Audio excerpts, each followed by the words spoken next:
Everybody's here. Great. So good morning, everybody.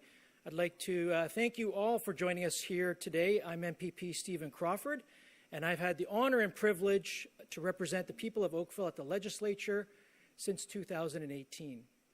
And I would like to recognize the great people that I'm here with standing at the podium with me. I have the Honourable Doug Ford, Premier of Ontario, the Honourable Peter Bethlenfalvy, the Minister of Finance, who's excited to be here particularly. We have our budget coming out tomorrow. We have the Honourable Vic Fedeli, Minister of Economic Development, Job Creation and Trade, and my colleague from Oakville, North Burlington, Effie Triantafylopoulos, who is the Parliamentary Assistant to the Minister of Economic Development, Job Creation and Trade. It's hard to believe that it's been nearly 10 months since the people of Ontario approved our plan to continue to grow the economy, bring manufacturing jobs back to Ontario, and to help families and businesses keep costs down. As our government creates the right environment for businesses to flourish, we are witnessing a manufacturing renaissance in Ontario. Manufacturing businesses like Oakville Stamping and Bending Limited. So it gives me great pleasure to thank and welcome to our podium our host, Kevin Ernst, the COO of OSMB. Kevin?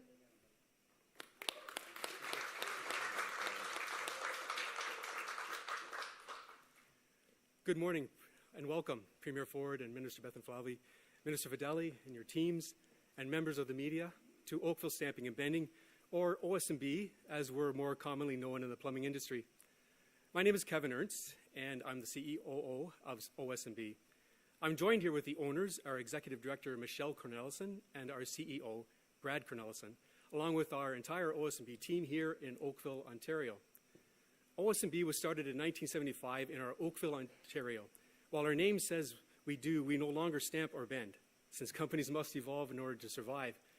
Our evolution has us manufacturing plumbing waste fittings for baths, showers, and lavatories, which are, in many cases, patent-protected, higher-value products designed and made here in Ontario.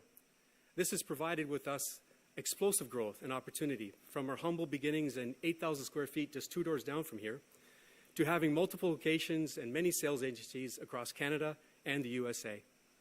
We are proud to be an Ontario-based manufacturer of plumbing waste fittings for the residential, commercial, and institutional markets in Canada, the United States, the UK, and Europe. We appreciate the efforts of the Government of Ontario to help Ontario manufacturers compete in world markets, and we look forward to seeing more.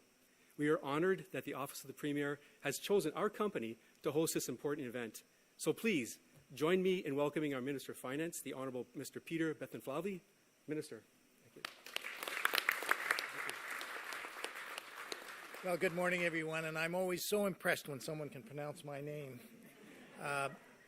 So it's great to be here again and on such a great day, and I'm really excited to be here at Oakville Stamping and Bending with Premier Ford, Minister Fedeli, my incredible parliamentary assistant, Stephen Crawford, and the MPP for this riding, of Oakville, and Effie Triantafylopoulos, member of Provincial Parliament for Oakville North Burlington. And you notice how I said Triantafylopoulos, it just flowed. That's because if you got a name like Bethlenfalvy, you better learn Triantafylopoulos. And thanks you very much, Kevin, for hosting us today, and thank you for hosting us as well here at the Oakville Stamping and Bending. You know, as Ontario faces ongoing uncertain economic times, families, businesses, and workers, and we met many of you today. It's great to see you all in those beautiful One Team, One Vision T-shirts. They are feeling the financial pressures each and every day. While Ontario's economy has remained resilient, the economic road ahead continues to be uncertain. Tomorrow, I will be tabling Ontario's 2023 budget, and it's a plan that will support families, support workers, support businesses today, while laying a strong fiscal foundation for future generations. Un plan qui soutiendra les familles, les travailleurs et les entreprises aujourd'hui, tout en mettant en place de solides assises financières au profit des générations futures. It's a plan with targeted investments that ensures we can continue to have a resilient economy now and in the future. Between 2004 and 2018, Ontario's manufacturing sector saw a decline in employment of over 300,000 workers. Since 2018, our government has attracted billions of dollars worth of investments in automotive and clean steel manufacturing. We've already attracted over $16 billion thanks to the leadership of Premier Ford and Economic Minister Vic Fedeli, by great global automakers and suppliers of batteries and electric car vehicles and battery materials coming to Ontario. In 2022, our government secured more than 150 investment deals from a wide range of sectors, including automotive technology, manufacturing, and life sciences. And as part of tomorrow's budget, our plan will continue to attract investments, create jobs, and drive economic growth during a time of uncertainty. Our plan will also build the infrastructure we need to support the growth we are seeing right across the province, and I'm sure, Premier, you're going to talk about, and I'll leave it for you, the incredible growth in population in this province. People are coming to this province, but we need to have good jobs for them, good infrastructure, houses, and I'm sure you're going to talk about that. It will train workers for the jobs of tomorrow and give more workers more opportunities by helping to provide new ways to train and learn. So I look forward to sharing more details tomorrow about our government's responsible, targeted approach that is building an Ontario that the people of this province, these workers, these business owners, families today can be proud of, not only for today, but in the future. And now, it's a great honor and pleasure to turn things over to the Premier, who will share more about how we are continuing to bring manufacturing back to the province. Thank you very much.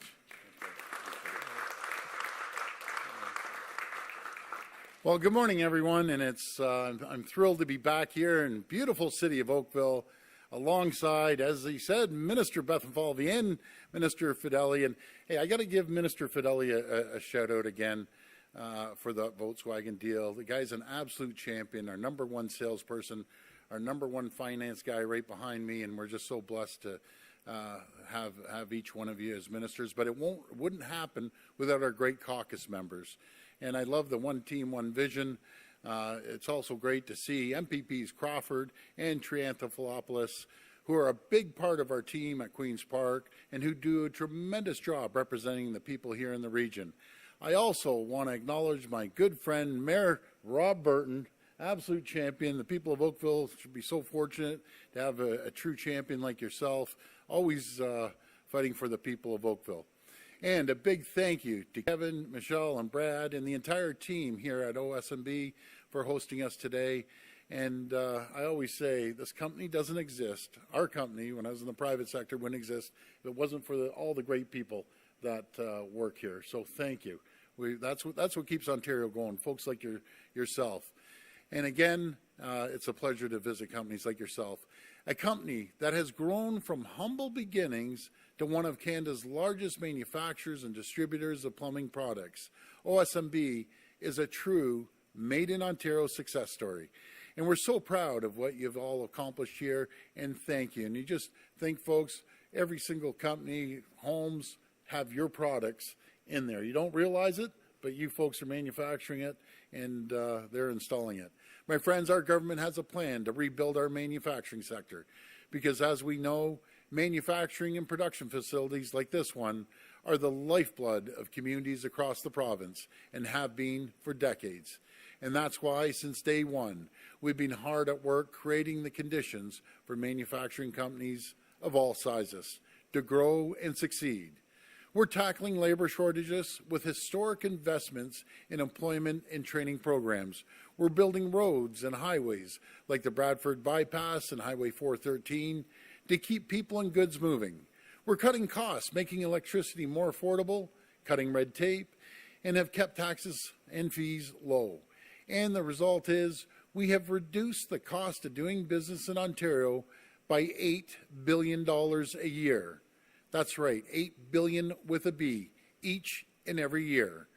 That's money that goes back into businesses so they can invest in growth and new jobs. I always say you make a profit, you invest it back into your people, invest it into technology, invest it into equipment, and that's how we grow. But my friends, as we navigate global economic uncertainty and as we face new challenges like protectionist legislation in the United States, we know there's more to do to help our manufacturing companies remain competitive.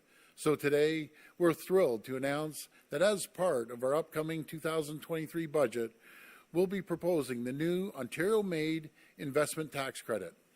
We're investing $780 million to give Ontario-based manufacturing companies another reason to invest in homegrown, Ontario-made innovation and expand their operations right here in Ontario. If passed, the Ontario-made manufacturing investment tax credit will provide companies a 10% refundable tax credit up to $2 million a year on qualifying investments in building, machinery, and equipment. This program, this new tax credit, will help local manufacturing companies grow, innovate, become more competitive, and most importantly, create good-paying jobs. And this is just one of the many initiatives we're taking to grow our manufacturing sectors across the province. Through our regional development program, we've contributed over $70 million to help small and medium-sized businesses invest in new equipment and training. And last year, we added $40 million stream specifically for advanced manufacturing companies to invest in capital equipment, technology adoption, and skills development. We're also revitalizing our auto sector. I think that's a massive story. Building an electric vehicle supply chain, already securing over $17 billion over the past 2 years. That's not including the Volkswagen deal from global automakers and suppliers of EV batteries and battery materials. And our plan is to build is working. 600,000 more people are working today than in 2018. But my friends, while we continue to attract investments and create thousands of jobs, we know there's more to do to build stronger, more resilient economy for today and tomorrow, and for all Ontarians. We can't take anything for granted. Our government will continue to support our workers and businesses. We'll continue to build stronger and safer communities. We'll continue to build the roads, highways, schools, hospitals, and homes our growing province needs. And we'll continue to keep costs down for Ontarians and get money back into their pockets. And we'll continue to build on all our strengths so that they can weather any storm that comes our way, ensuring Ontario remains the best place in the world to live, work, build a business, and raise a family. Thank you again for joining us today, and may God bless the people of Ontario. Thank you.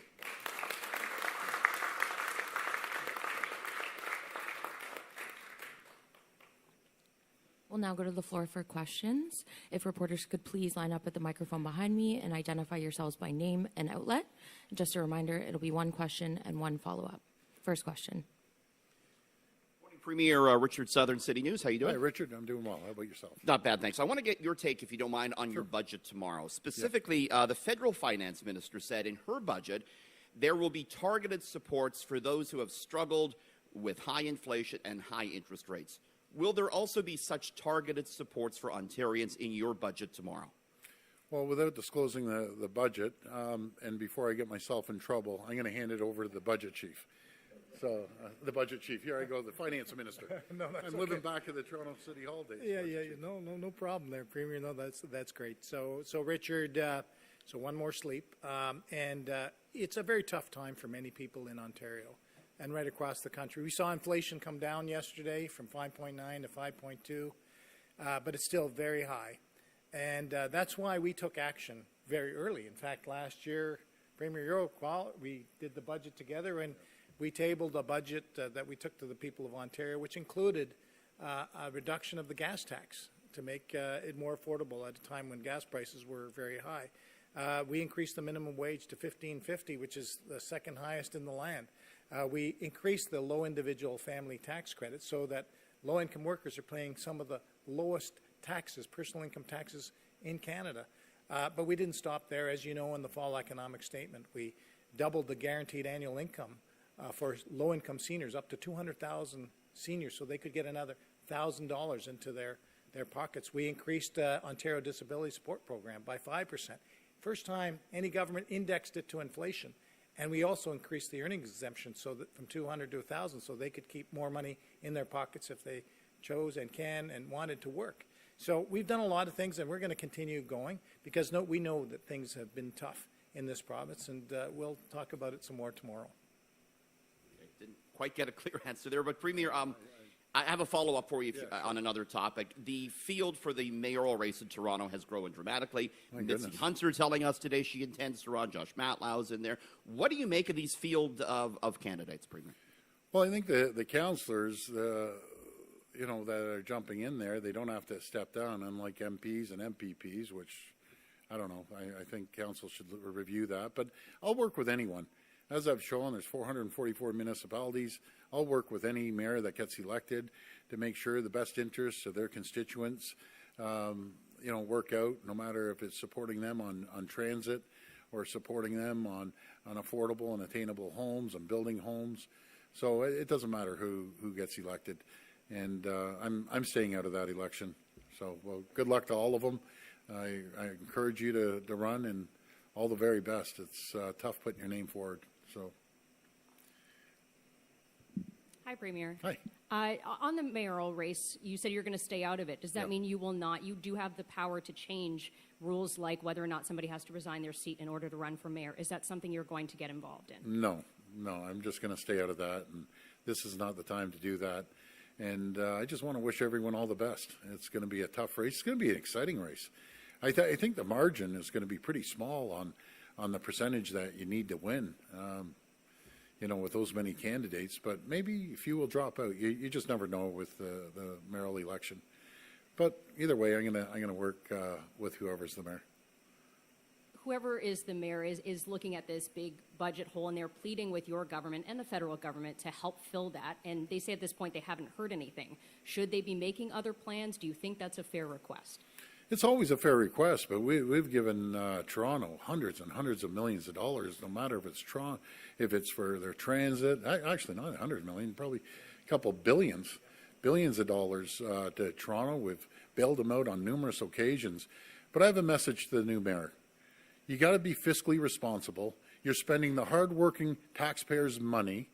You can't be wasting money. And if you know, maybe I'm going back a little bit. But when Rob and I went down there, the first thing out of the, you know, the city manager's mouth, you have $780 million deficit, and by the way, you have to raise taxes 20-some-odd%.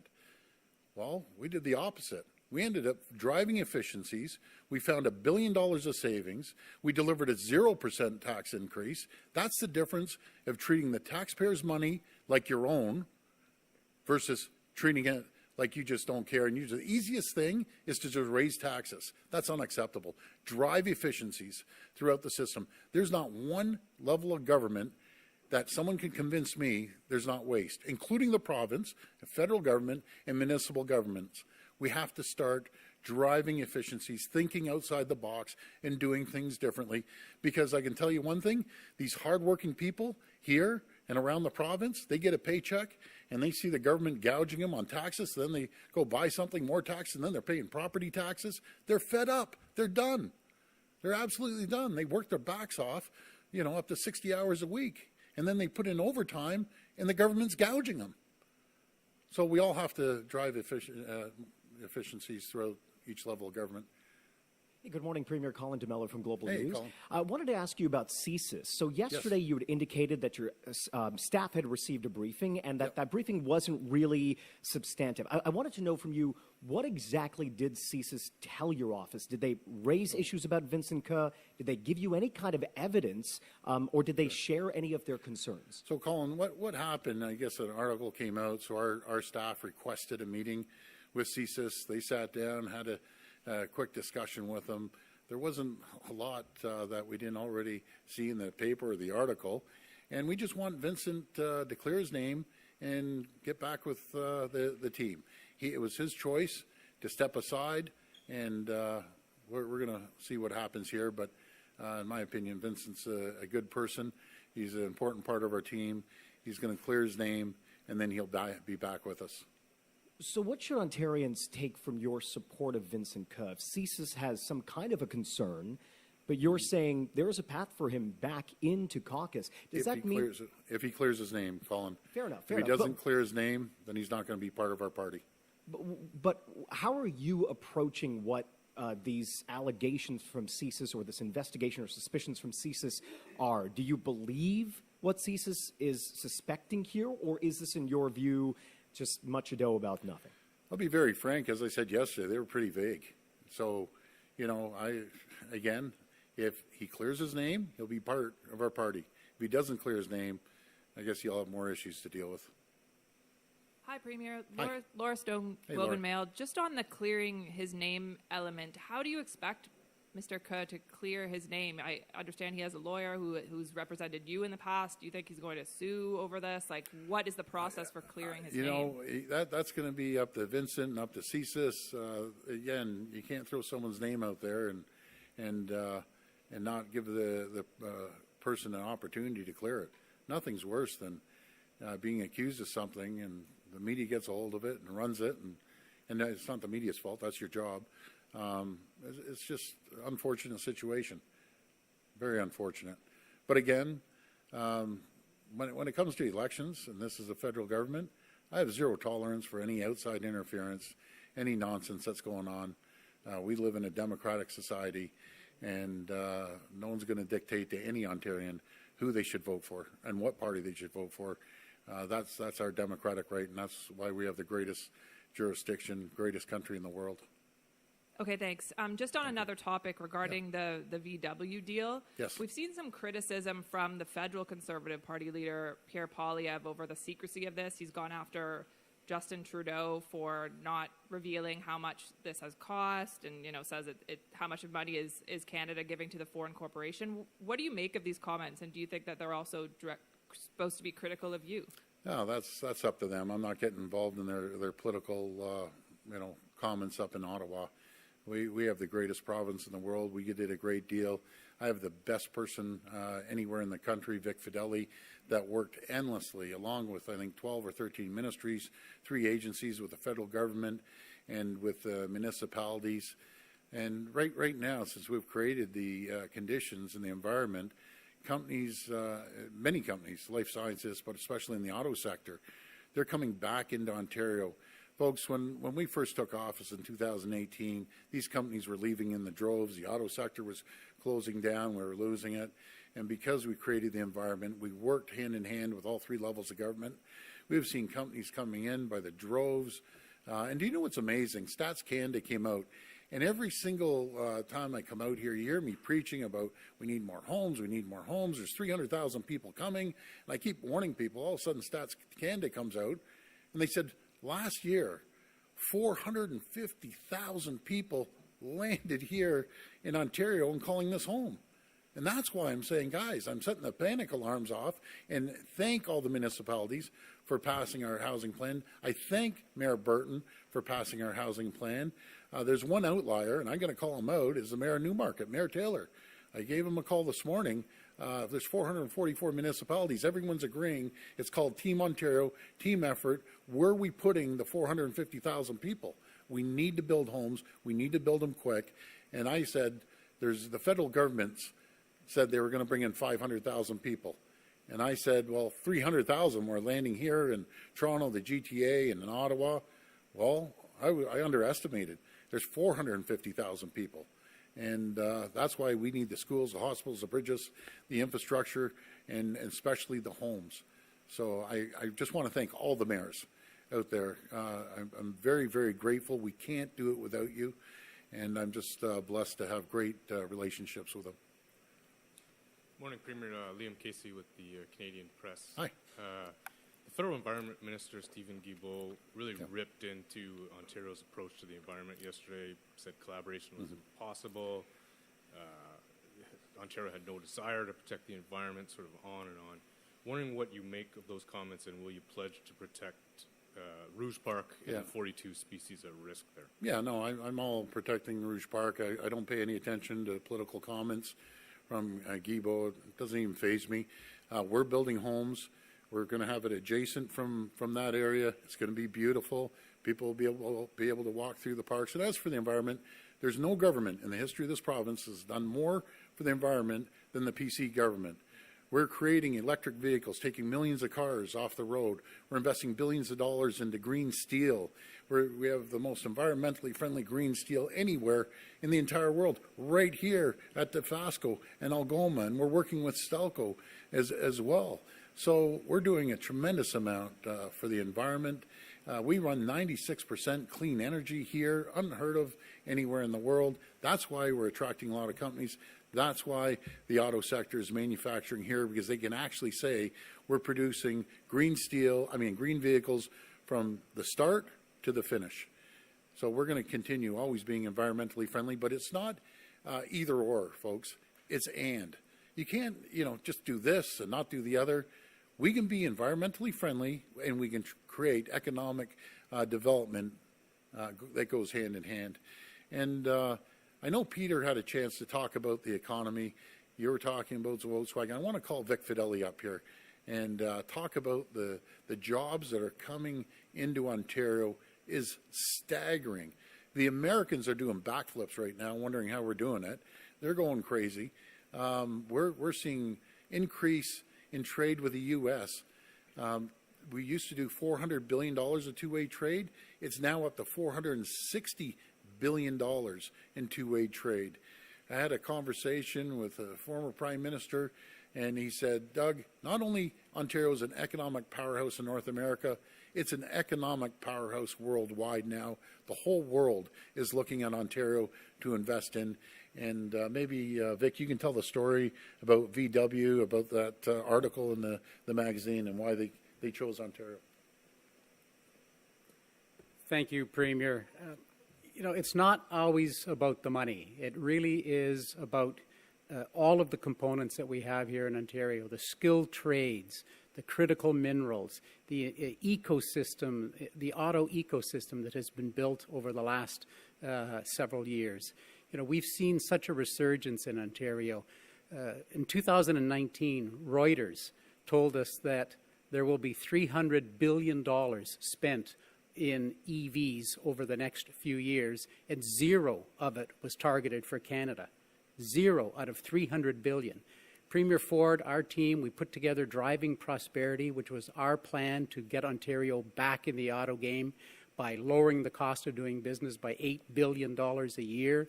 And that is exactly what happened. And we saw $17 billion before the Volkswagen announcement, $17 billion in the auto sector alone, $3 billion in life sciences, many more billions in tech, all coming back. I'll end, Premier, just by reminding everybody, every single day of every single week, the Premier receives his one-a-day vitamin from me. And it's the name of a company, how many millions they're spending in Ontario, investing in Ontario, the city that they're doing it in, how many jobs they're creating, and whether we have any skin in the game or not. Every single day, and that has not changed, it has not stopped. Ontario, we'll only be able to say this for a little while longer. We're firing on all cylinders right now, but our economy really is booming because of the conditions that we have put in place to make Ontario the place to want to invest. Thank you, Premier. Thank you. Thanks. And that only happens with hardworking people right to the left of me. We wouldn't exist without folks like yourself, and I'm very grateful. Thanks. Yes. On that critical mineral front, yes. On the Ring of Fire, your mining minister called questions about the timeline to build the road to the Ring of Fire yes. hypothetical. I'm wondering if you have an idea when this road will be built, and will there be some new money in the budget for either the road or the entire Ring of Fire project? Well, we're putting $1 billion into this road. We want the federal government to pitch in as well. This is absolutely critical. We have 34 of the most critical minerals right here in Ontario. And folks, the entire world wants them. And that's fine. They can have them, but they aren't shipping them over to another country to manufacture batteries and shipping them here. They can have the lithium, the cobalt, and the silver, and so on and so forth to make the batteries. But guess what? They're making it right here in Ontario. And under the Constitution, I just like saying this, always reminding our federal partners there, that under the Constitution, natural resources falls under the jurisdiction of the province. We work hand in hand with the federal government, really good relationship with the First Nations community up in the Ring of Fire. Webequie First Nations is doing the EA along with Martin Falls. Great announcement there. It's gonna bring prosperity to the area. Right now, it's a flying communities. A lot of these communities. This is going to give them fuel. It's going to give them food. It's going to give them health care. So it's not just about the Ring of Fire, but there's hundreds of billions of dollars up there waiting to come out of the ground, flow down to the auto plants, into the EV battery manufacturing plants, and we're going to be a one-stop shop. So we're going to be building EVs from top to bottom right here in Ontario by Ontarians. Good morning, Premier. Linda Ward with CBC. Hi. I just want to loop back to sort of where we started here with Richard's question about help for people who are struggling in this province when it comes to inflation. Didn't really get a straight answer. We got a kind of a list of things that the province is already doing. Yes.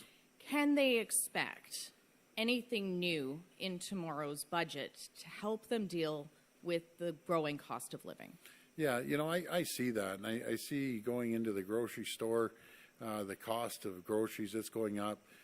Gas, and this is what's frustrating. I get along very well with the feds, and I don't care what political stripe you are, but they're putting this carbon tax again up in April. It's gouging people, and they'll say, oh, you get a check back. That's nonsense. What are you getting, $90 back, $100 back? That doesn't even fill up a tank of gas. So what we did, we got rid of the license sticker. It may not seem a lot, but I'll tell you, it puts money back into people's pockets. We ended up getting rid of the tolls on the 412 and the 418. It may not seem a lot, but if you're going down that road every single week and you're getting charged $100 a week, that's a lot of money. ODSP, we're raising it by to 5%. And as for the budget, I apologize. We just can't disclose that until tomorrow. We'll be fully transparent tomorrow, but we can't tell you about the budget until tomorrow. And we'll always make sure we take care of the most vulnerable people. But do you know how to take care of the most vulnerable people that are of healthy mind, healthy body? You give them a great paying job. Give them their independence. And right now, it's the employees market out there. There's 380,000 unfilled jobs right now here in Ontario. We need more people here to fill those jobs and just keep moving forward. And I'm just so proud of the people here in Ontario, working so hard. No better place in the world, I'm convinced, than right here in Ontario to live and work and raise a family. Okay, we can't talk about tomorrow's budget until tomorrow, but let's talk about something from last year's budget that still hasn't really been dealt with, the promise of a new provincial park. What's happening with that? Well, that's your specialty, Peter, so he's been on to me every day about that. Look, I still want to answer your questions, but just 24 more hours. 4 o'clock. Now, President Biden's now, I found out, speaking at 2 p.m. tomorrow. So, you know, our plan is at 4 p.m., so hopefully he's finished by 4 p.m. So you have to choose between Biden and Bethlenfalvy, so hopefully you'll go with... That's an easy choice. Yeah, okay, I got one vote from the Premier. You know, so we're continuing to advance the work on that. I've been working with the Minister of Environment, Conservation and Parks to advance that. And as the Premier said, you know, it is frustrating at times to stand here and say that we're not, we don't care about the environment, we don't care about conservation. Premier, you talked about, you know, how over 90% of the electricity grid is zero carbon in Ontario. I was just in Germany. You know, a third of their generation is coal. Japan, you know, Japan, which is a great industrial and manufacturing state, 24% coal. A lot of the U.S. states, you know, have coal as their number one. We've got zero coal in our energy grid. The Premier talked about the private sector, how we're partnering to get coal production from, steel production to off coal to green steel, the green electricity. And that's why we're building the small modular reactor in Darlington. You know, clean energy, green. And by the way, we lead the country by miles in issuing green bonds, $15 billion. We just did another one a couple of weeks ago for $1.5 billion for green projects. That's because we're investing in transit. We're investing in taking cars off the road. So we're doing multiple things. That first provincial park in 40 years, we'll continue to be working on it, and we'll give you more details as they become available. Thank you. And this will be the last question. Good morning, Premier. Jason Goodall with CHCH News. The federal government tells us they have about 1,500 hotel rooms booked in Niagara Falls. They won't tell us how many people are seeking asylum occupying those hotel rooms because the number fluctuates, I guess, daily. There's a lot of concern from local politicians, mainly the mayor. Tomorrow's budget day. Is there anything that the province is doing to step in to give some financial support to help alleviate that commercial sector that is seeing those rooms being occupied? What we need the feds to do is give these folks working permits immediately. And this is the reason I keep talking about building homes. That's just one aspect of it, that they're coming up through Quebec and then coming down into Ontario, and that's fine. I believe people should be coming through the border properly, doing the proper papers, not sneaking in through a path up through Quebec from New York. That's my opinion. But we have these people here. We're going to take care of them. We're going to create jobs for them. But, folks, this is the reason we need to build homes. We have those folks there that are going to need homes. But we have the 450,000 more people arriving here every single year now. So that's what we need to do. I know the mayor of Niagara Falls is frustrated. And the other thing, again, I don't control federal issues, but if you're going to do it, why don't you spread it out a little bit rather than just put everything down in Niagara Falls? I know we have quite a few people in my riding, north and in Rexdale there. They're picking up all the hotels along there. My heart breaks for these people. They come here. They're coming here for no other reason but to have a better life. They've come here to escape sometimes tyranny and abuse. Other times they just come here with their kids and they know it's the most beautiful place in the world. So, it's not their fault. It really isn't. Let's embrace it. This is why we have a great province, is diversity, and let's just help them any way we can. And how you help them? Give them a good paying job. Well, tourism season is just around the corner. Will there be support to the Niagara Falls region? Well, we're always going to support the regions. We're always going to help Niagara Falls out, or any region, and making sure it's easier to deal with these issues. So we'll help them any way we can. We have a great relationship with the municipalities, and I'll do anything for them. I've walked a mile in their shoes. And I'll never forget, folks, one of the first times when Mayor Burton and I got together, it was about keeping the Ford plant here in Oakville. I remember Ford at the time was thinking they're going down to Mexico, but with the leadership of Mayor Burton getting out in front of it, you want to talk about leaders, he's a leader. And the reason why Ford is here is because we partnered up with the city, with ourselves and the federal government, and now they're here for decades to come to build electric vehicles. So thank you for your leadership again, Mayor. Thank you to our caucus here as well, and our great ministers, but most importantly, thank you, people at OSMB, for having us here, and God bless you and your families. Thanks, everyone. Thank you. Thank you.